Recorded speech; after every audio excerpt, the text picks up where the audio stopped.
Shalom, amada igreja. Uma boa noite para os irmãos. Estamos mais uma vez na casa do Senhor e é uma grande alegria podermos juntos compartilhar desses momentos. Estamos satisfeitos com aquilo que o Senhor tem nos proporcionado e tenho certeza que grandes coisas estão reservadas para os próximos dias. Lamentamos, contudo, a ausência de irmãos tão queridos que estão, por algum tempo, impossibilitados do convívio da igreja devido a questões de saúde.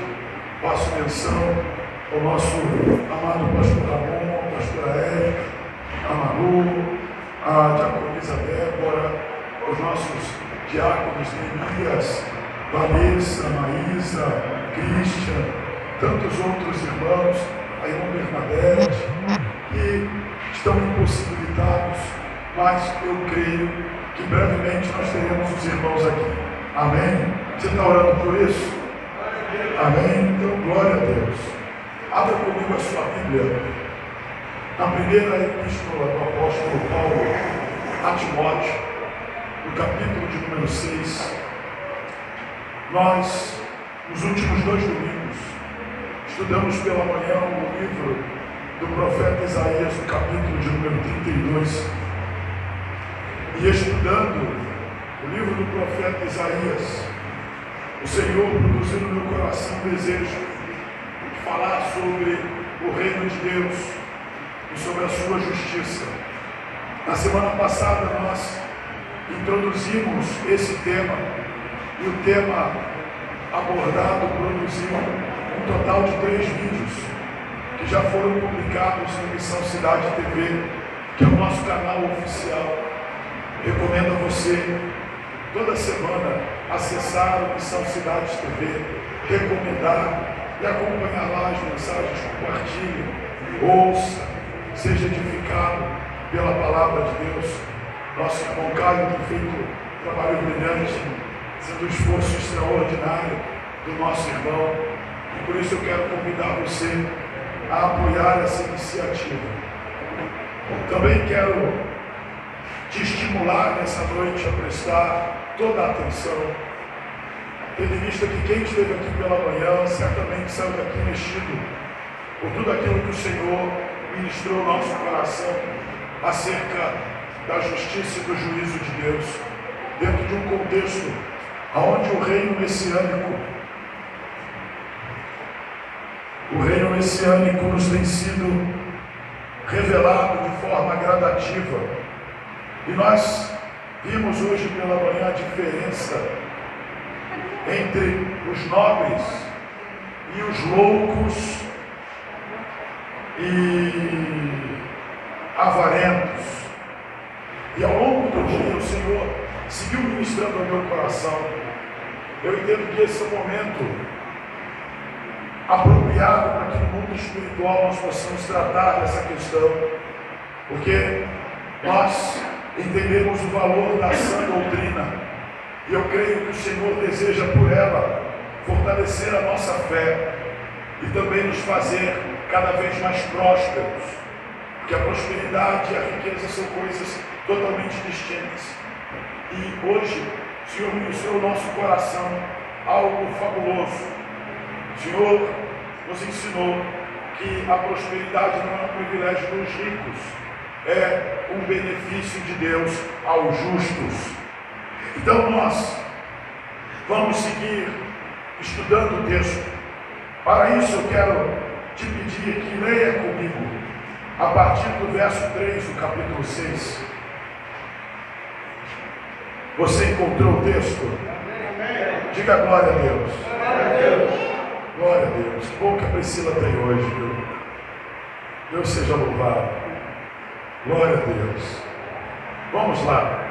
O texto diz assim: se alguém ensina alguma doutrina, se alguém ensina alguma outra doutrina, e se não conforma com as sãs palavras de nosso Senhor Jesus Cristo, e com a doutrina que é segundo a piedade, é soberbo e nada sabe, mas delira acerca de questões e contendas de palavras, das quais nascem invejas, porfias, blasfêmias, ruins suspeitas, contendas de homens corruptos de entendimento e privados da verdade, cuidando que a piedade seja causa de ganho. Aparta-te dos tais. Mas é grande ganho a piedade com o contentamento, porque nada trouxemos para este mundo, e manifesto é que nada podemos levar dele.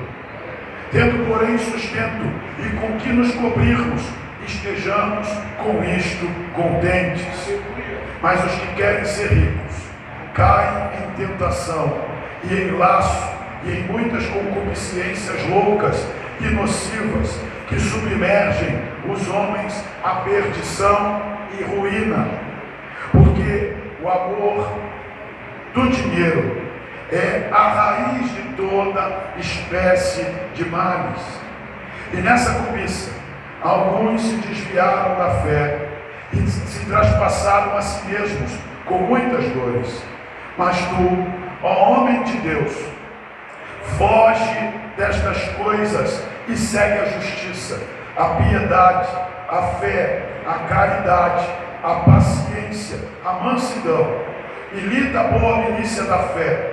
Toma posse da vida eterna, para a qual também foste chamado, tendo já feito boa confissão diante de muitas testemunhas.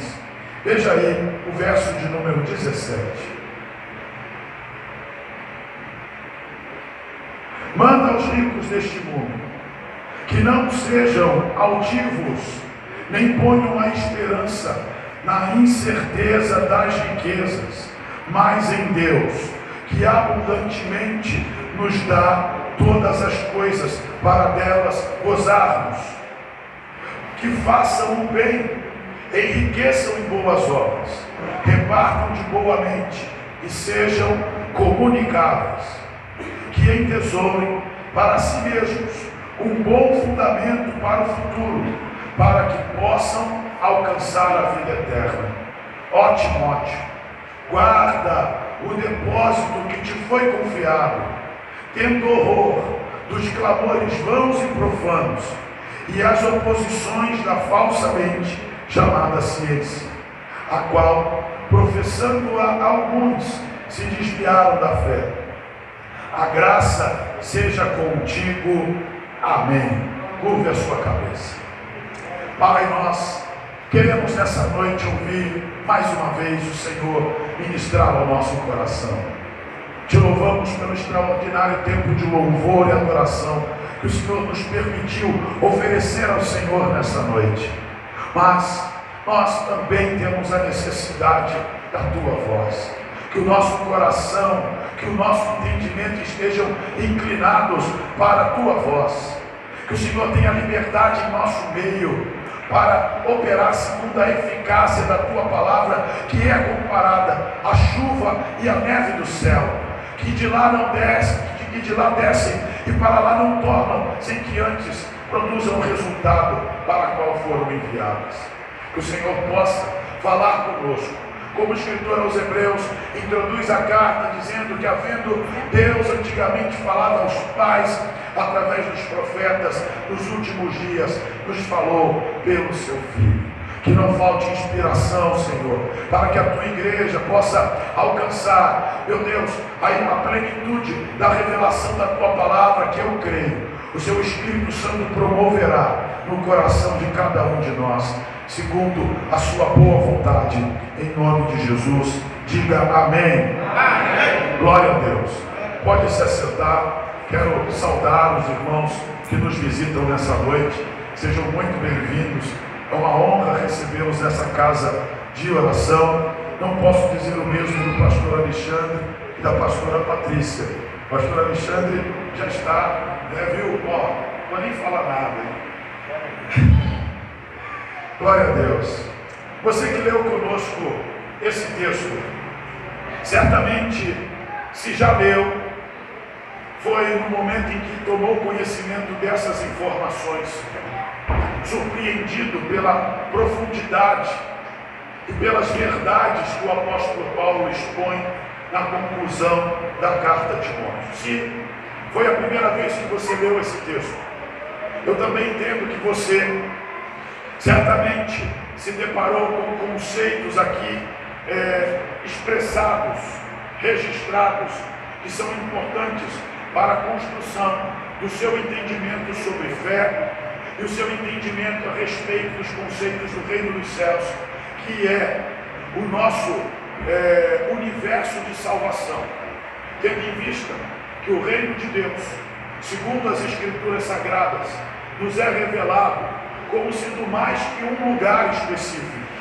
O reino de Deus é a expressão de um tempo em que o domínio do Senhor se estenderá para todo sempre, sobre todos os lugares e sobre todos aqueles que alcançarem a bendita e eterna salvação. Veja que esse texto é parte de uma carta, de uma epístola, que o apóstolo Paulo escreve ao obreiro Timóteo. É importante ressaltar que Timóteo é tratado nesta carta como sendo um filho na fé do apóstolo Paulo. O apóstolo Paulo recomenda a Timóteo, ainda no capítulo de número 1, no verso de número 5, que Timóteo compreenda que o fim, que o objetivo do mandamento é o amor de um coração puro, uma boa consciência e uma fé não fingida. Revelando já na introdução da carta a exigência a uma vida íntegra, não apenas de aparência, mas principalmente que o interior da alma desse obreiro contivesse o valor, o princípio das Escrituras Sagradas como base para a edificação de sua carreira ministerial e sua vida espiritual. Vemos que essa carta é concluída com exortações e conselhos gerais do apóstolo Paulo a este obreiro que teve a incumbência de pastorear uma igreja. A igreja de Éfeso é apresentada como uma das mais importantes igrejas implantadas pelo apóstolo Paulo na condição de apóstolo, porque na sua segunda viagem missionária ele vive a experiência de conhecer a Timóteo, que era um dos cidadãos da região da Galácia, que morava entre Icônio e Listra e Derbe.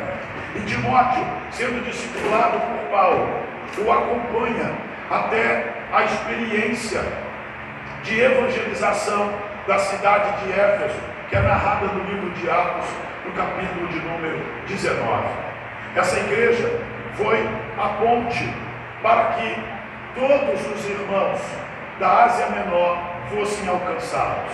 Ali o apóstolo Paulo ministra um importante tempo de discipulado. A Bíblia fala em um período de 2 anos e aproximadamente 4 meses, em que ele esteve tanto na sinagoga quanto numa escola local, ministrando a palavra do Senhor. E a Bíblia mostra que muitos se agregaram à fé, e de lá foram enviados obreiros que colaboraram para a expansão do reino de Deus. E quando nós olhamos para o livro do Apocalipse e vemos as igrejas da Ásia sendo missionadas, a igreja de Pérgamo, Tiátira, Sardes, Laodiceia, Filadélfia, e igrejas como Colossos, a igreja de Filipos, são resultado desse trabalho arduoso do apóstolo Paulo nessa região. E Timóteo, que foi experimentado nesse processo de evangelização, recebeu a incumbência de substituir o apóstolo Paulo em um momento futuro, provavelmente em virtude da percepção de que os presbíteros que foram deixados ali para pastorear a igreja não foram zelosos na preservação dos crentes quanto ao conhecimento externo introduzido na igreja. Você vai ver que o apóstolo Paulo tem a preocupação de exortar a Timóteo que guarde a sã doutrina, que persevere na sã doutrina, que tenha o cuidado de não permitir que a falsamente chamada ciência fosse usada para ludibriar a fé, para manipular as pessoas. E aqui, no capítulo de número 6, a partir do verso de número 3, o apóstolo Paulo dá a Timóteo a percepção da urgência em que ele não permitisse que nenhuma outra doutrina fosse ensinada na igreja, a não ser a doutrina de nosso Senhor Jesus, que é de acordo com a piedade. A piedade aqui tem o sentido de fidelidade, sentido de fé genuína, da prática da religião ensinada através do Evangelho de Cristo. Veja que a igreja foi instituída num tempo onde a Bíblia não estava ainda editada e organizada em capítulos e versículos. Não haviam seminários, não haviam escolas bíblicas com o formato conhecido nos dias de hoje. Os apóstolos estavam ainda no processo de inspiração e as cartas apostólicas estavam sendo ainda escritas. Por essa razão, boa parte do ensino era ainda baseado apenas nos livros do Antigo Testamento. E nós vemos que alguns tratados começaram a ser elaborados para que os novos cristãos conhecessem sobre o seu Salvador. É nesse mover que vemos o apóstolo Levi, que é conhecido na Bíblia como Mateus, o evangelista Marcos, o evangelista Lucas, o apóstolo João, escrevendo evangelhos para que os novos crentes conhecessem em detalhes a história e a doutrina de Cristo. O apóstolo Paulo é apresentado como um filho fora do tempo, como um apóstolo levantado pelo Senhor num tempo posterior à revelação de Cristo aos judeus. Veja que ele é destacado como sendo o apóstolo dos gentios, porque ele foi separado exatamente para evangelizar o público não judeu.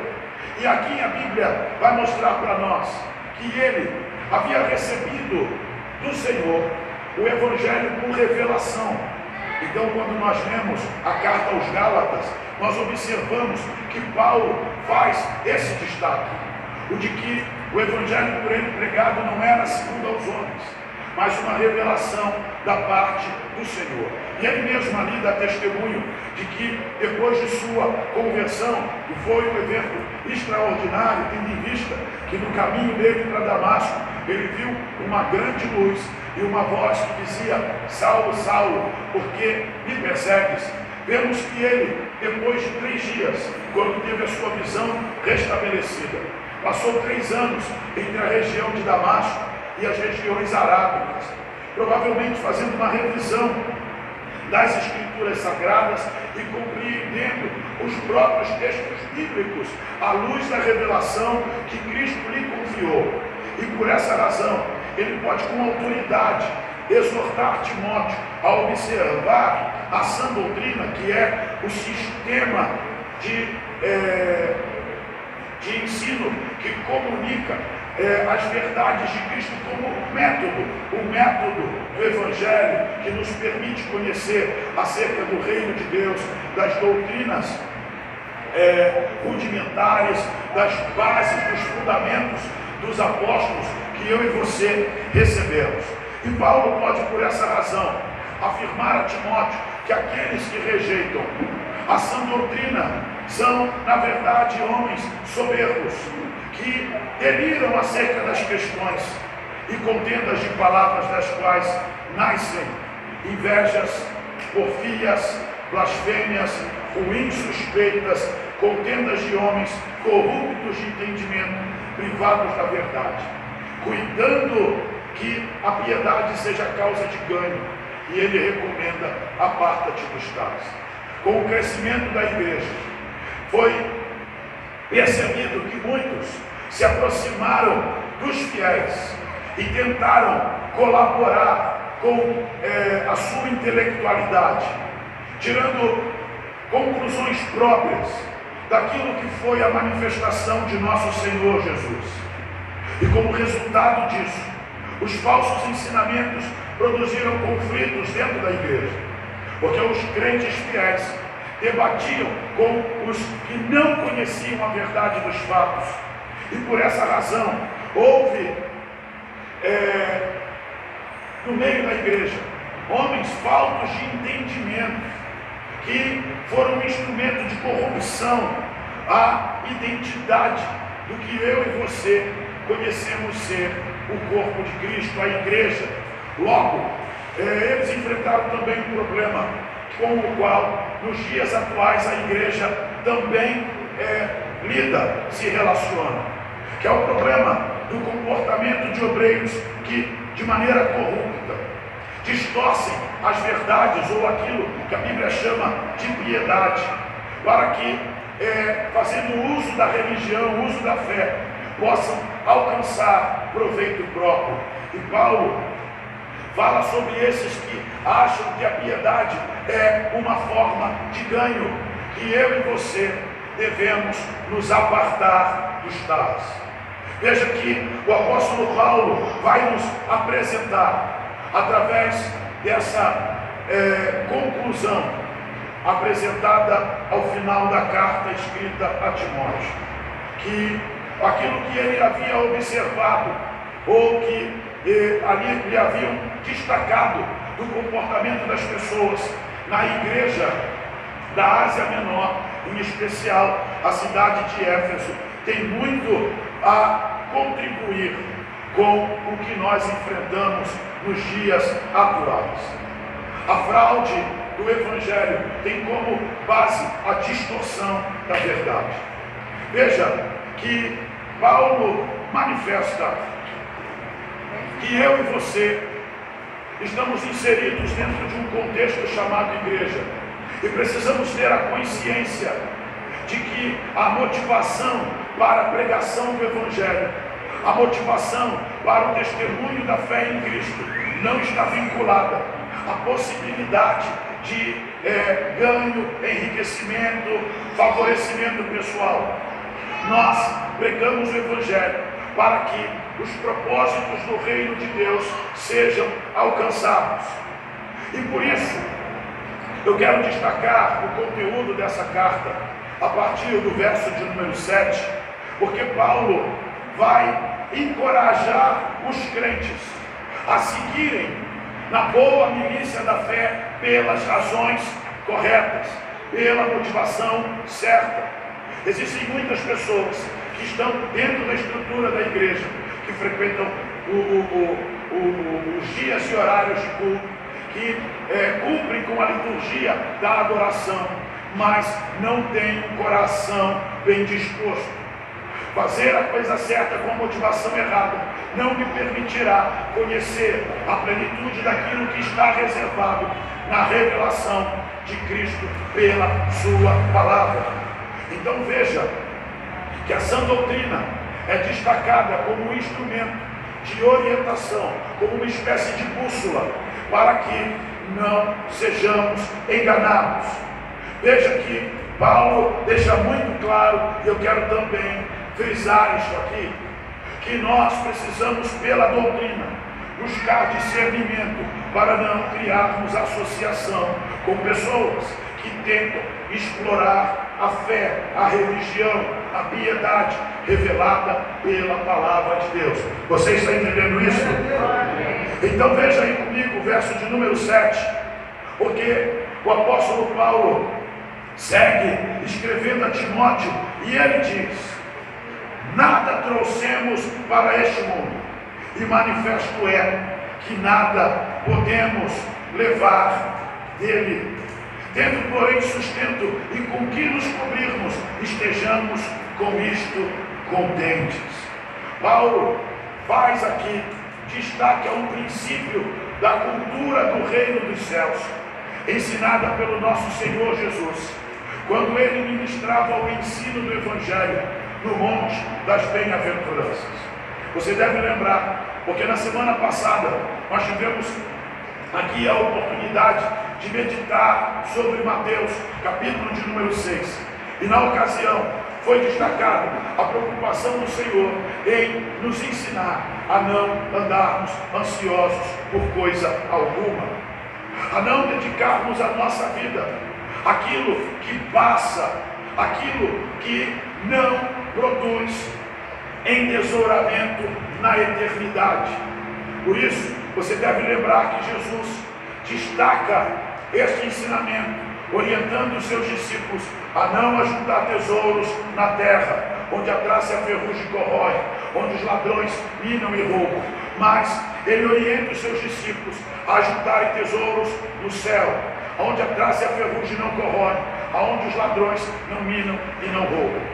Ele faz este ensinamento em associação com Mateus 6,33, aonde ele ensinou que nós devemos buscar em primeiro lugar o reino de Deus e a sua justiça, porque as demais coisas nos serão acrescentadas, fazendo ele menção ao fato de que o Senhor cuida das aves dos céus, o Senhor cuida dos lírios do campo, e assim ele também cuidará de cada um de nós.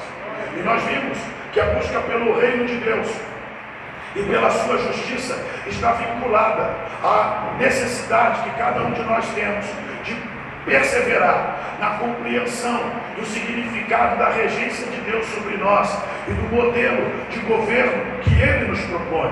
A regência ou o governo de Deus sobre nós deve ser, no nosso entendimento, a convicção, a certeza de que nós entregamos o controle da nossa vida ao Senhor. Amém? Amém. E que a sua justiça precisa estar relacionada à necessidade de cada um de nós andarmos em retidão, em acordo com os princípios do reino de Deus. Veja que a justiça do reino de Deus já é revelada ali, como sendo um meio de equidade, uma maneira de eu e você praticarmos entre os homens os valores do reino de Deus, com o objetivo de que não haja injustiça dentro das relações humanas em que estão contidos homens e mulheres que conhecem a palavra de Deus e que temem a Deus. Ou seja, Deus está nos propondo que cada um de nós, dentro das relações humanas, sejamos um instrumento para que o reino de Deus seja revelado em justiça. E lógico, automaticamente, no nosso meio, não haja necessitado algum. É esse o princípio que orienta a igreja de Atos, já no capítulo de número 2, e tantas vezes em momentos ofertórios aqui, isso foi destacado. A igreja perseverava na doutrina dos apóstolos, no partir do pão e nas orações. E eles, em virtude disso, viveram a experiência de não ter entre eles necessidade algum, porque os crentes, entendendo o princípio de tzedak, de justiça, repartiam os seus bens uns com os outros, para que entre eles não houvesse qualquer que padecesse necessidades. Agora, entenda que a compreensão deste princípio exige o desapego das coisas físicas, materiais, as coisas que passam. Obviamente, não existe aqui nenhuma apologia ao abandono das responsabilidades humanas. Nós devemos estudar, trabalhar, fazer faculdade, pagar as nossas contas, honrar os nossos compromissos, mas preste atenção. Nós precisamos, compreendendo o valor do reino de Deus, orientar a nossa fé a partir do seguinte princípio: o que de fato está orientando a nossa existência. Que tipo de orientação, direção, regência estamos seguindo? Veja que para dar aos irmãos esta consciência, o apóstolo Paulo começa a dar aos irmãos a percepção de que a prática da piedade, a observância da sã doutrina recomendada a Timóteo, exigia que nós compreendamos, exige que nós compreendamos que a piedade é de grande ganho, mas o ganho que podemos alcançar por meio da verdadeira fé, da fidelidade a Deus, da religião revelada através de Cristo, exige de nós que nós pratiquemos a piedade com contentamento. Diga para o seu irmão: eu e você precisamos praticar a piedade ensinada pelo Evangelho com contentamento. E o que é contentamento? O contentamento é a satisfação, a aceitação, a compreensão de que aquilo que nós possuímos é suficiente para atender às nossas necessidades. Então veja aí, que para dar aos irmãos essa compreensão, no verso de número 7, Paulo destaca que nós não trouxemos para este mundo coisa alguma, e manifesto é que nada podemos levar dele. Ele sugere que nós estejamos contentes, satisfeitos, tendo com o que nos cobrirmos e com o que nos mantermos.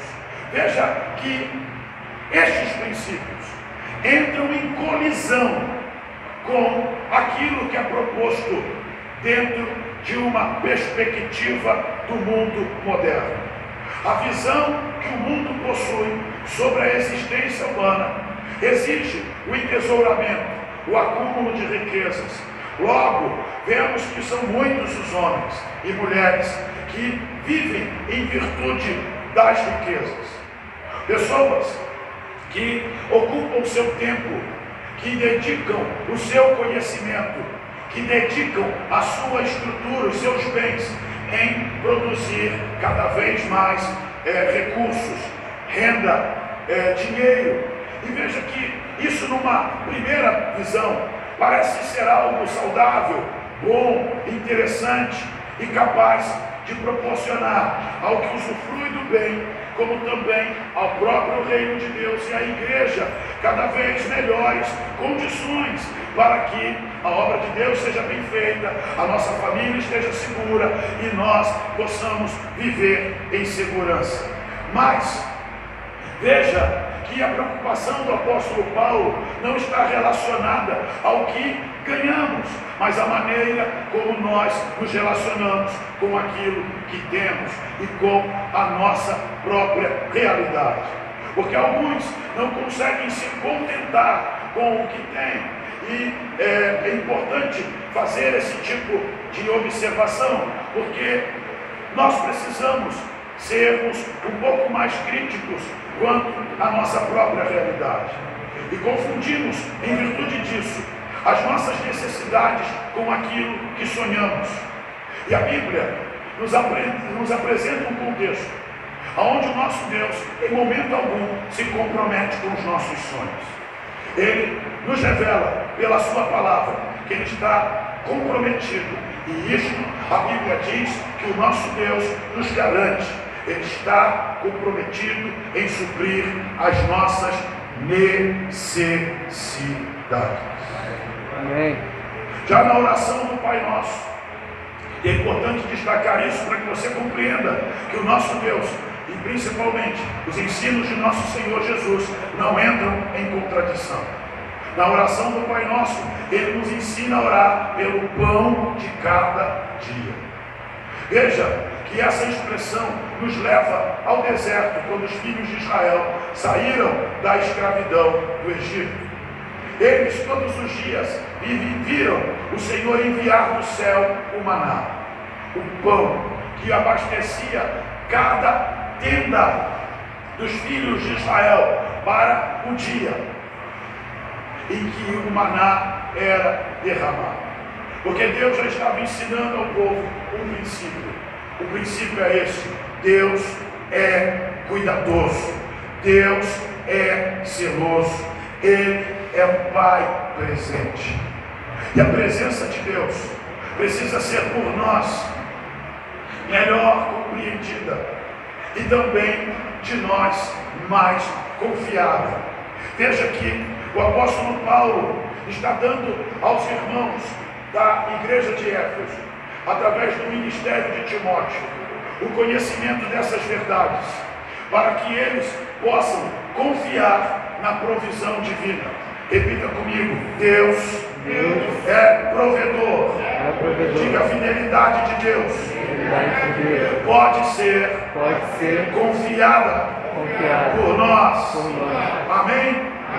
Veja que ele está apresentando esse contexto, exatamente para que os irmãos pudessem compreender que as ambições humanas representam um grande risco à própria estabilidade, à própria segurança do homem. Então veja que ele vai aqui destacar a importância de nós estarmos contentes com o que temos, de nós nos satisfazermos com aquilo que Deus nos permitiu ter às mãos. Então, ele vai, a partir do verso de número 9, destacar exatamente o perigo a que muitos estão expostos por não haverem se apercebido da necessidade com o cuidado na administração dos bens.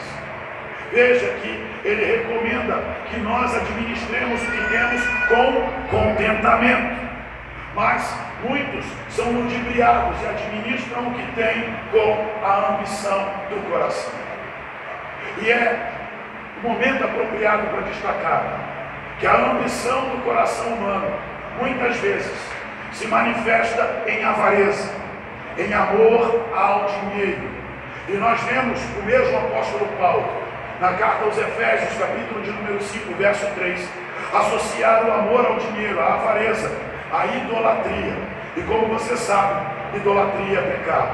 Em Apocalipse, capítulo de número 21, verso 8, o apóstolo João destaca que assim como os homicidas, assim como os abomináveis, assim como os tímidos, como os mentirosos, como os parricidas, matricidas, os idólatras, não herdarão o reino de Deus. Jesus aborda essa questão associando o dinheiro a um Baal, a uma entidade chamada Mamon. A coisa é tão séria que nós vemos Jesus afirmando que ninguém pode servir a dois senhores. Ninguém pode servir a dois maridos, a dois possuidores, porque a expressão Senhor, sempre que se refere a Deus, aponta para a ideia de Adonai. Quando se refere a uma entidade pagã, ela é expressada como o termo Baal. As duas apontam para a ideia de possuidor, dono, marido, porque a expressão marido quer dizer possuidor. Então veja que a relação entre nós e o nosso Deus, ou a relação do idólatra com a entidade adorada, é comparada a uma relação matrimonial, é uma aliança, um pacto. Você está compreendendo isso? Amém. E veja que é por isso que a Bíblia compara o amor ao dinheiro à idolatria. Veja que o apóstolo Paulo está orientando uma igreja que não tem a sua base no judaísmo. É uma igreja numa cidade pagã. Nós sabemos que a evangelização começa por meio da sinagoga local e que muitos judeus se converteram.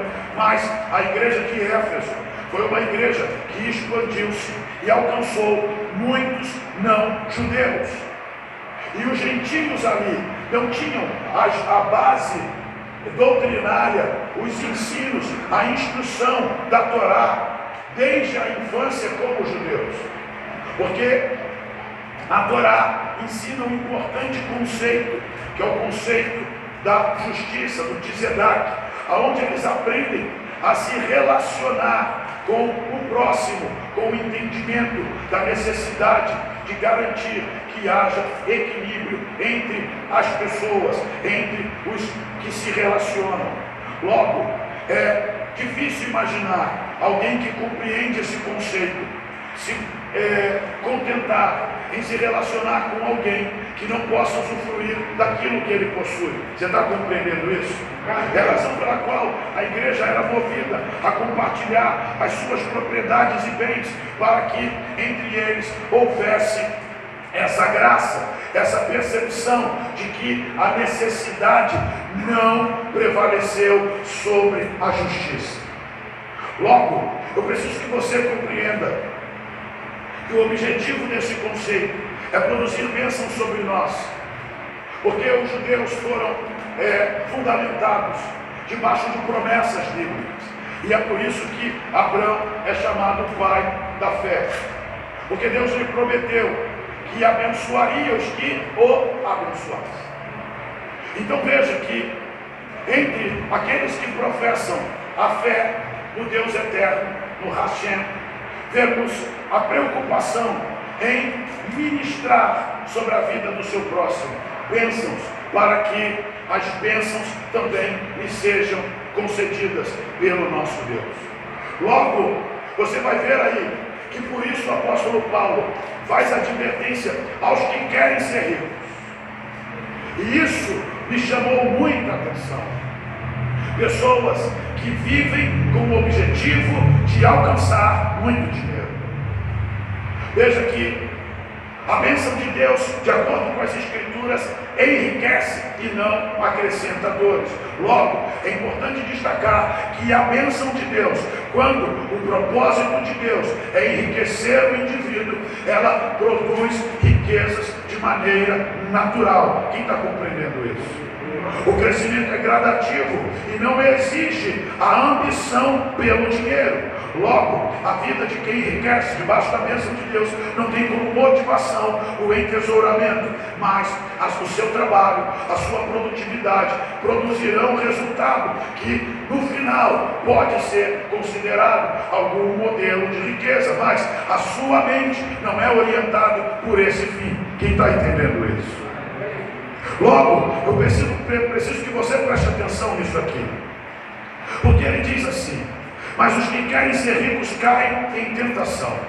E isso é preocupante, porque a Bíblia nos ensina que Deus a ninguém tenta, porque Deus não pode ser tentado pelo mal. A carta do apóstolo Tiago denuncia que a origem de toda tentação é satânica, maligna, diabólica. Repita comigo: Deus não pode ser tentado pelo mal.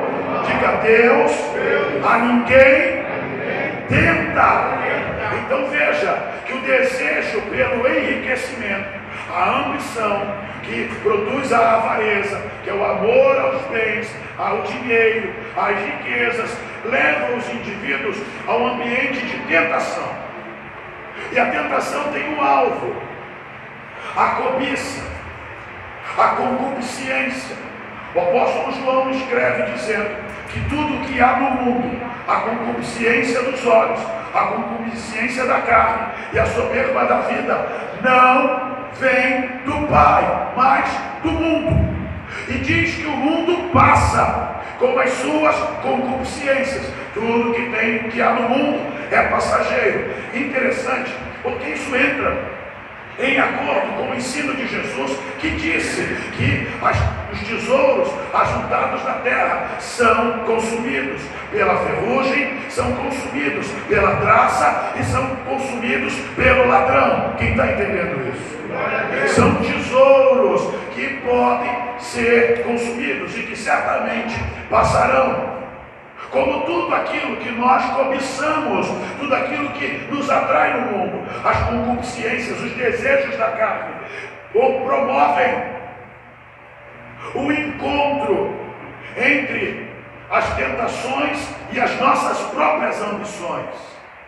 E é isto que deve ser percebido aqui, porque o pecado exige um ambiente. Repita comigo: o pecado exige um ambiente, um cenário. E o cenário para o pecado é a tentação. Você está compreendendo isso? O diabo elabora cenários para a queda para a destruição. Veja que na sequência do versículo ele diz: mas os que querem ser ricos caem em tentação e em laços e em muitas concupiscências loucas e nocivas, que submergem o homem na perdição e ruína. O fim do cenário produzido pelo diabo, o cenário de tentação, o cenário de laço, o cenário de desejos loucos, é perdição e ruína. Repita comigo: perdição e ruína. Logo fica muito claro que as tentações não têm vinculação com o plano de Deus para qualquer homem. Logo, eu preciso te dizer que Deus não deseja que você e eu sejamos ricos. Então o que Deus deseja? Deus deseja que eu e você vivamos debaixo de sua bênção. E viver debaixo da bênção de Deus pode, segundo o seu propósito, nos levar a um estado de riqueza, a uma posição de destaque. Veja que José na sua geração se destacou, porque Deus tinha um propósito. Veja que Davi na sua geração se destacou e foi constituído rei, mas ele era um pastor de ovelhas. E por que isso aconteceu? Porque Deus tinha um propósito. Quem está compreendendo isso? Salomão foi o homem mais rico de toda a história, porque Deus manifestou nele um propósito, fruto de uma percepção gerada no coração de Salomão, de que ele precisava ser um rei justo, porque ele pede a Deus sabedoria com base nesse entendimento de que ele precisava governar de maneira justa. Então ele não pede riquezas, ele não pede os seus inimigos, ele não pede bens, ele pede a Deus sabedoria. Veja só, aí a Bíblia diz que Deus, porque ele não pediu riqueza, porque ele não pediu seus inimigos, porque ele não pediu tesouros, Deus dá a ele a sabedoria e também todas as outras coisas. Você está compreendendo isso? Você está percebendo isso? Então, observe aí que o apóstolo Paulo está mostrando para Timóteo que as ambições humanas podem ser a chave para a entrada em ambientes perigosos, ambientes de tentação, laços. Laços aqui tem sentido de armadilha. Repita comigo: armadilhas. Armadilha. Muitas concupiscências loucas, ou seja, desejos, vontades, sentimentos que atraem o homem à satisfação da sua própria carne, da sua natureza. E o fim disso, de acordo com Paulo, é a perdição e a ruína. Veja que ele não para por aqui. E para que não fique dúvidas do assunto, da temática, no verso de número 10 ele aborda aqui o amor do dinheiro. Repita comigo: amor. O amor do dinheiro. do dinheiro. O amor do dinheiro é a raiz de toda espécie de males. Porque o apego ao dinheiro está associado ao mal. Porque a falta dele faz com que muitos abdiquem de seus princípios e valores. O amor do dinheiro faz com que muitas jovens se prostituam.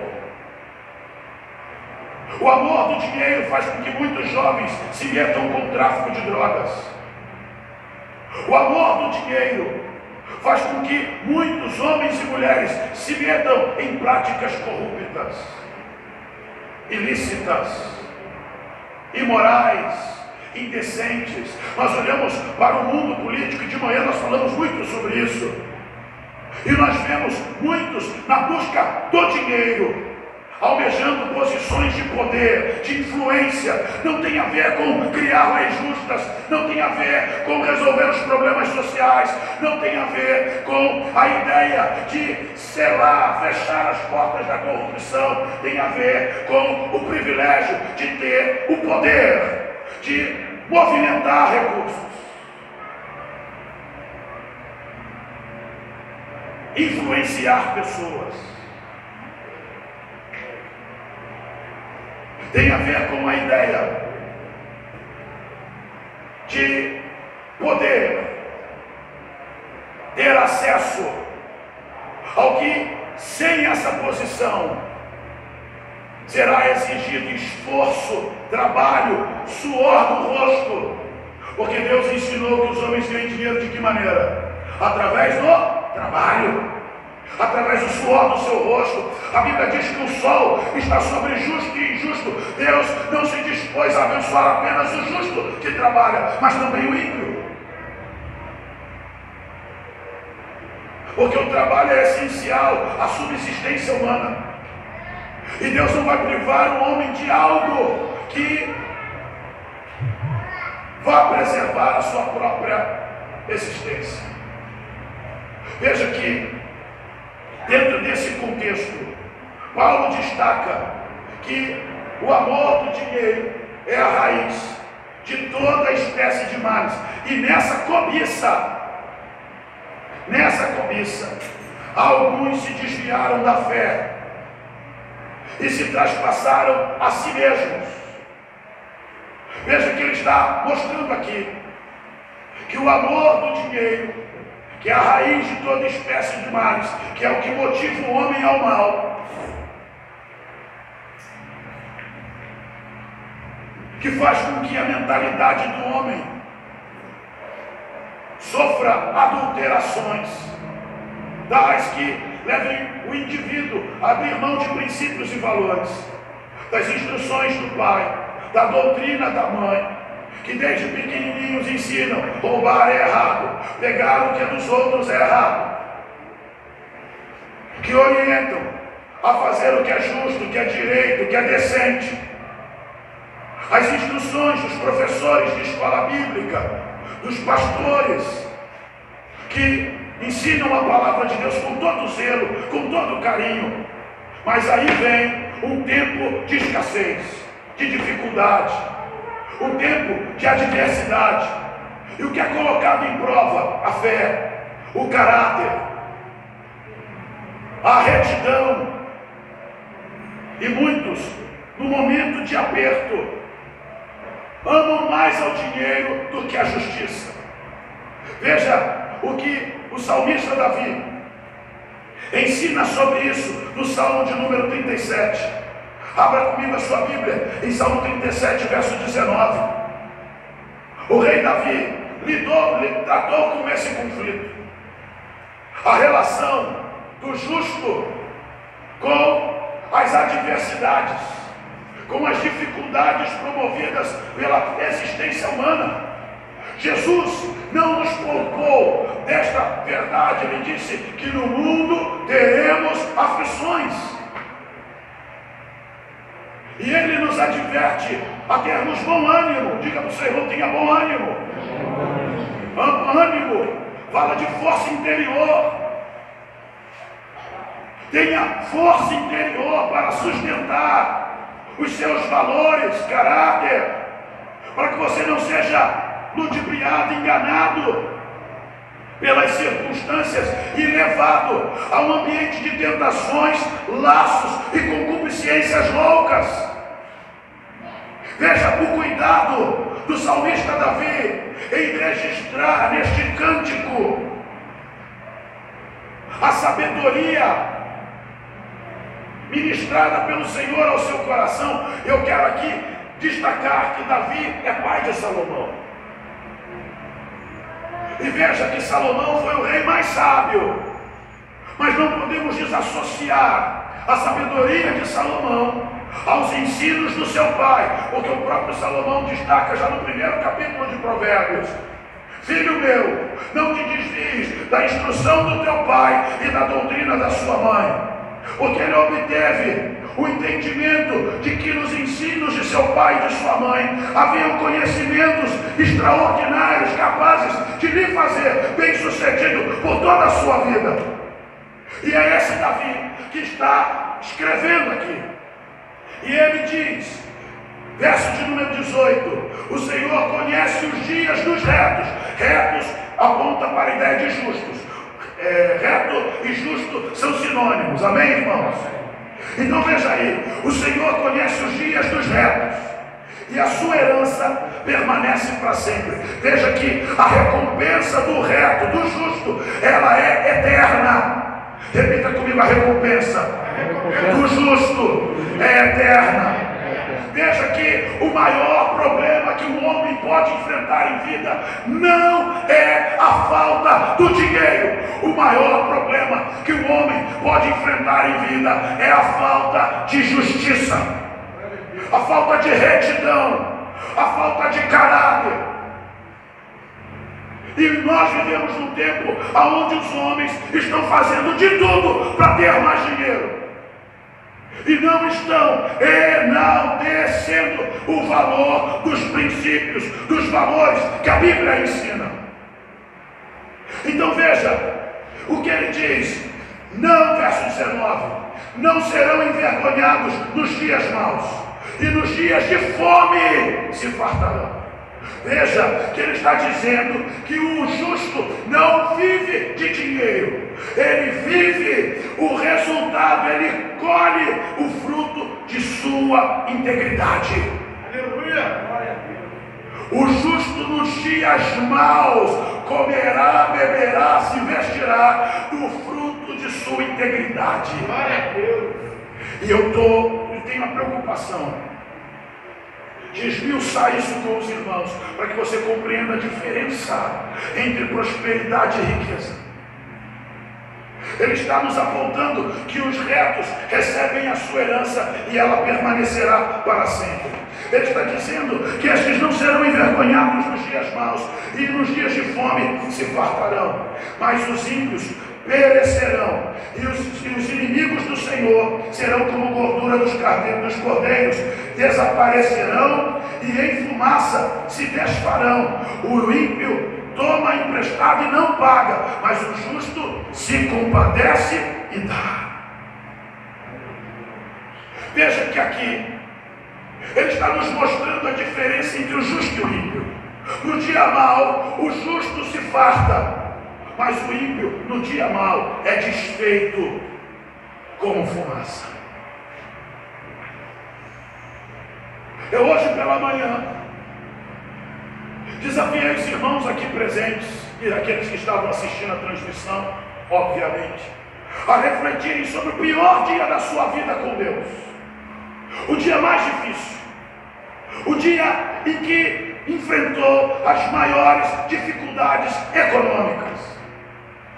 Nesse dia, te faltou o que comer, te faltou o que vestir. Traz à memória o seu pior dia, e você vai perceber que no dia mau, o Senhor estava te dando fartura. E o salmista está tratando desse assunto com propriedade, ao ponto dele dizer que o justo não empresta. Ao perceber alguém com necessidade, ele dá. Quem está compreendendo isso? Porque não tem a ver com comandos, não tem a ver com imposições, tem a ver com sensibilidade de coração. Está compreendendo? Tem a ver com disposição interior, tem a ver com coração. Quem escreveu isso aqui é o homem segundo o coração de Deus. Veja que ele segue dizendo: porque aqueles que ele abençoa herdarão a terra, e aqueles que forem por ele amaldiçoados serão desarraigados. Veja que a justiça produz autoridade espiritual. A integridade, a santidade nos promovem a uma posição de autoridade. E essa autoridade é o que habilita a abençoar. Quem está compreendendo isso? Apóstolo, qual é o princípio do altar da casa de Deus? O princípio é este: os ministros precisam ser justos, retos, íntegros. para que no impor das mãos seja manifestada a bênção de Deus. Veja que ele declara no verso de número 23: os passos de um homem bom são confirmados pelo Senhor, e ele deleita-se no seu caminho. Ainda que caia, não ficará prostrado, pois o Senhor o sustém com sua mão. Veja que o justo não é alguém marcado para viver isento de erros, não é alguém infalível, não é alguém habilitado com uma condição extraordinária que o faz talvez mais capaz que qualquer outro. O justo é alguém que pela sua disposição interior possui o aval de Deus sobre ele, a bênção de Deus sobre ele, a marca de Deus, o favor de Deus. Então a Bíblia diz que mesmo que ele caia, ele não ficará prostrado, pois o Senhor o sustém com a sua mão. Diga para o seu irmão: a mão do Senhor te sustém, te sustenta. Por isso, no verso 25, ele declara: fui moço e agora sou velho. Só para destacar, Davi escreveu esse salmo no final da sua trajetória. E é por isso que eu garanto, Salomão tirou lições do relacionamento com seu pai. Porque na sua velhice, ele abundou em sabedoria. E ele está dizendo: fui moço e agora sou velho. Mas nunca vi desamparado o justo, nem a sua descendência mendigar o pão. O justo tem a capacidade de administrar a escassez com a prosperidade. Eu não sei se você entendeu, mas eu vou repetir.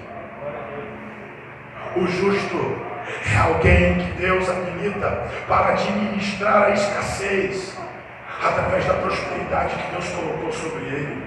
Então, nos dias difíceis, nos dias de dificuldade, a bênção promove fartura, a bênção promove mudanças, a bênção promove soluções, saídas. Você está entendendo isso?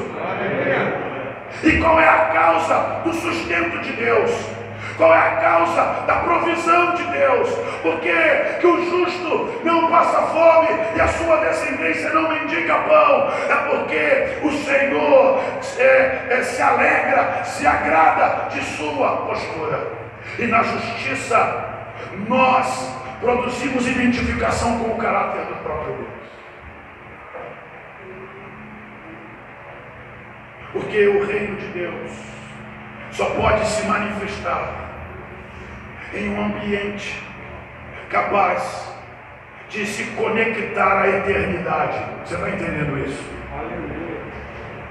O reino de Deus não pode se manifestar em lugares onde não hajam princípios de fé. A justiça é um princípio de fé.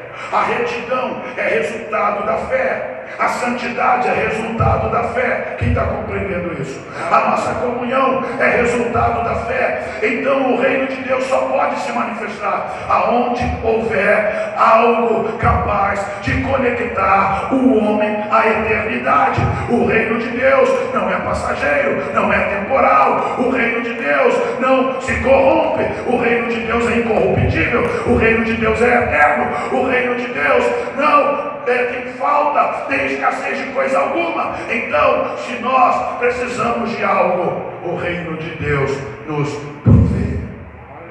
Aleluia.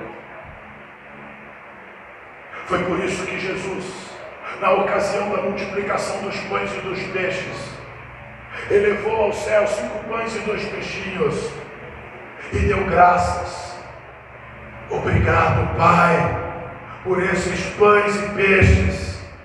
E aí a Bíblia diz que ele fragmentou os pães e os peixes e os dividiu por 12 cestos.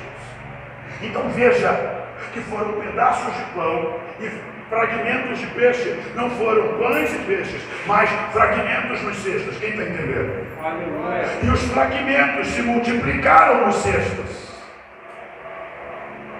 e sobejaram 12 cestos.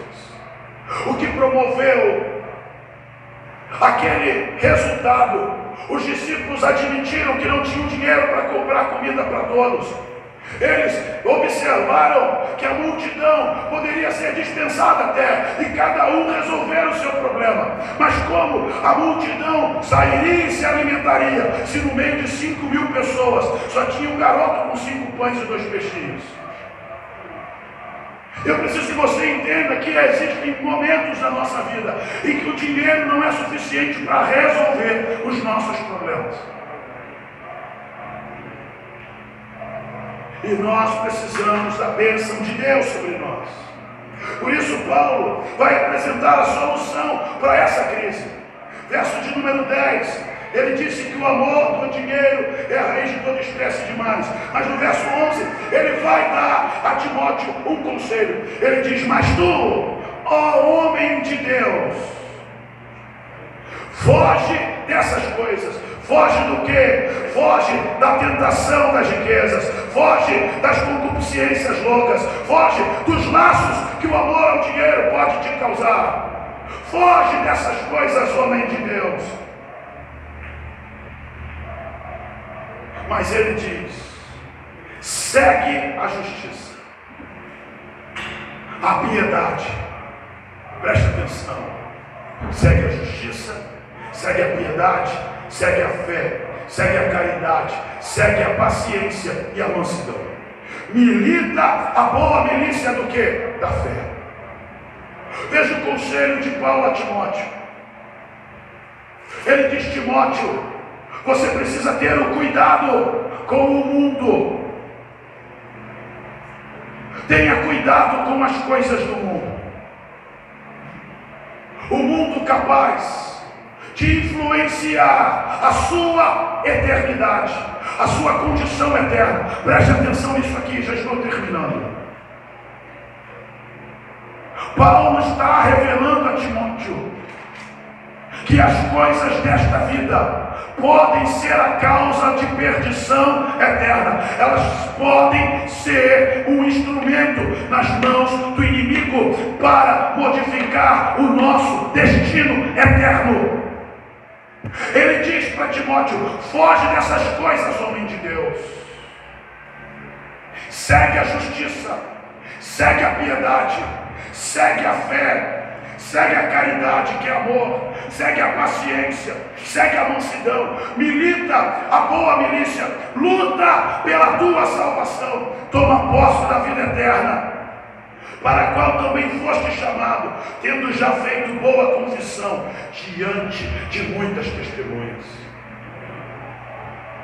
Ele diz para Timóteo: Timóteo, não substitua o privilégio de ser salvo por uma paixão infame do mundo. Não substitua o direito, o privilégio de ser santo. Não coloque em risco a tua salvação por uma ambição, por um desejo louco, pelo amor ao dinheiro. Apóstolo, então é errado ser rico? Não, repito, não é errado ser rico. Errado é deixar que o dinheiro te governe. Errado é abandonar a fidelidade a Deus para servir ao dinheiro. Mas deixa eu te falar uma coisa. Por causa dessa compreensão, se você entender no teu coração que não tem condições de administrar o que possui, ao ponto de fazendo preservar a sua salvação, não negocie, não pague para ver, tenha fé para renunciar, se for necessário renunciar. A Bíblia não diz como foi o relacionamento de Jesus com outros ricos, mas fala do jovem rico. E quando ele encontra o jovem rico tinha um discurso positivo, um discurso religioso. E muitas pessoas têm um discurso positivo. Eu vou à igreja, eu conheço a palavra, eu pratico os mandamentos, mas quando encontram com Jesus, O Senhor o confronta e pergunta, ainda te revela que ainda falta alguma coisa. No caso do jovem rico, o problema não era conhecimento, não era liturgia, não era frequência ao templo. O problema do jovem rico era o apego ao dinheiro, às riquezas. Jesus disse: vai, meu filho, vende tudo que tem, dá aos pobres e segue. Jesus não mandou o jovem rico entregar os seus bens no templo, não mandou entregar ao sacerdote. Ele disse: dá aos pobres. Pratica deserdade, justiça, torna os menos favorecidos pessoas como você, ou melhor, se torne como elas.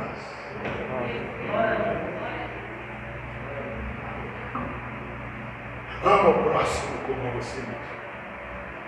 Deserdade é o princípio da esmola que Jesus ensina em Mateus 6:1. E ele recomenda lá que não saiba a mão esquerda que fez a direita. Que você e eu devemos dar esmolas em segredo, para que o Pai veja, não os homens.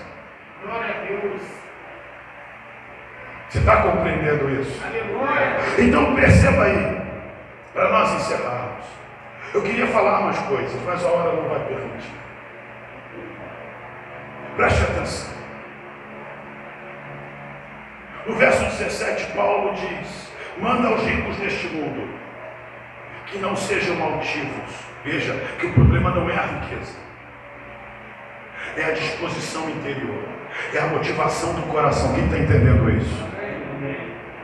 Então ele está dizendo aqui: manda aos ricos deste mundo, porque os ricos deste mundo aponta para os homens que têm tesouros nessa vida. Que não sejam altivos, nem ponham a esperança na incerteza das riquezas, mas em Deus, que abundantemente nos dá todas as coisas para delas gozarmos. Que façam o bem, enriqueçam em quê? Em boas obras. Repartam de boa mente, não é com pesar no coração, mas com uma mente positiva, amém, irmãos? Bem dispostos, que repartam de boa mente, com alegria, e sejam comunicáveis, que entesourem para si mesmos um bom fundamento para o futuro. De que futuro ele está falando? Da eternidade. Ele está falando de ajuntar tesouro no céu. Ele está ainda recomendando para que possam alcançar a vida eterna. Para que possam alcançar a vida eterna. Para que possam alcançar a vida eterna. Ou seja, para que os ricos deste mundo sejam salvos, eles precisam ter um coração liberal. Eles não podem enriquecer para eles, eles precisam enriquecer para ser um instrumento de justiça, para de boa mente repartir com os que não têm, para que de boa mente eles possam ser usados pelo Senhor, para que outros alcancem justiça. E fazendo isso, eles se entesouram com boas obras. Isso é para você entender que você e eu precisamos nos contentar com o que temos, mas se por algum motivo o Senhor nos promover, se por algum motivo o Senhor nos der algo com o que nós não consigamos nos suster apenas, ou seja, se você for abundado ao ponto de perceber que o que você tem te supre as necessidades, ainda sobra. Se sobra, você entendeu que Deus tem expectativas. Tem expectativas. Porque é o que tudo aponta, pelo que a palavra de Deus nos revela, no dia da prestação de contas, porque haverá um dia do juízo, os ricos serão julgados. E muitos deles, muitos dos ricos de hoje, são a causa da injustiça social que existe na terra. Se coloque de pé. Veja que a Bíblia destaca em Lucas 16. Eu queria muito ter esmiuçado essa passagem. A Bíblia fala sobre o rico e o Lázaro. E o rico é um homem que vivia vestido de linho finíssimo, púrpura, e a Bíblia descreve que ele vivia arregaladamente. E Lázaro comia da migalha que caía da sua mesa. Quem lembra dessa passagem? Mas houve uma revelação no pós-vida. No pós-vida, o rico, que provavelmente era um fariseu, um religioso, se viu no Hades, no lugar de tormento, enquanto Lázaro, o pobre, o mendigo, estava no descanso do Senhor. Apóstolo, o que o Senhor está dizendo é que os ricos vão para o inferno? Não, estou dizendo que se você não corrigir o seu coração, sendo rico ou pobre, se você não depositar no Senhor a sua confiança, mas confiar no dinheiro, eu quero destacar que muitas pessoas estão pecando porque a sua confiança não está em Deus, está no dinheiro. Alguns não conseguem nem orar porque estão preocupados com as coisas que têm para pagar, para fazer. Entenda. A maneira como você interage com a realidade revela o estado do teu coração. Eu quero que você entenda que os cultos de domingo, eles têm um propósito doutrinário. Eles têm um objetivo que é, dar a cada um de nós condições de produzir em nosso interior uma fé genuinamente salvífica. Quem está entendendo isso? Para que o pecado não se instale em nós. Então, apresenta a Deus as suas ambições. Aleluia. Apresenta a Deus os teus sonhos. Peça ao Senhor para te dar discernimento. Será que os teus sonhos estão te roubando a fé? Algumas pessoas estão atribuladas, angustiadas, porque tem que resolver coisas. Talvez você se dê conta hoje que você caiu em tentação, caiu em laço. Quem está entendendo? Então você não tem que pedir a Deus para te mandar dinheiro, você tem que pedir a Deus livramento. Você tem que dizer para Deus: Senhor, eu quero que o meu coração se corrija, porque Deus não pode te dar dinheiro e você continuar com o seu coração corrompido. Não adianta Deus te dar dinheiro e você não conseguir se contentar com o que tem. Porque no dia em que nós nos contentarmos com o que temos de verdade, você vai ver que a prosperidade nos proporcionará coisas cada vez mais extraordinárias. E quando elas acontecerem, nós não atribuiremos ao nosso trabalho, ao nosso esforço, mas nós diremos, porque não haverá uma outra certeza: foi Deus que me deu. Aleluia! Você está entendendo isso? Então corrija a motivação do teu coração. Não estude para ganhar dinheiro, estude para ser sábio. Quem está entendendo isso? Não trabalhe para ficar rico, trabalhe para que suas necessidades sejam supridas.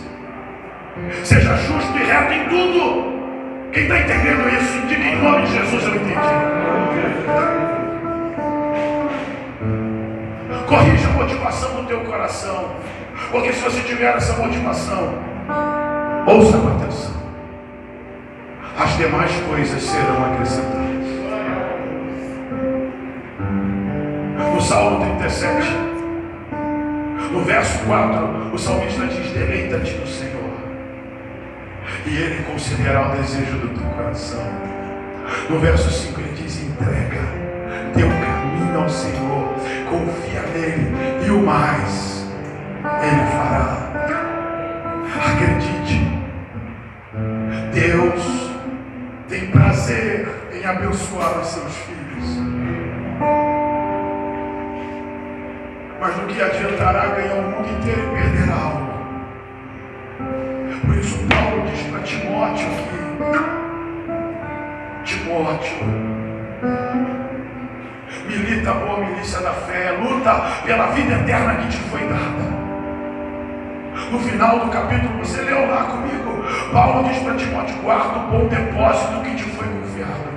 O coração. Guarda o teu coração. Diga para o teu irmão: guarda o bom depósito. Não deixe que o diabo te coloque em tentações, em concupiscências loucas.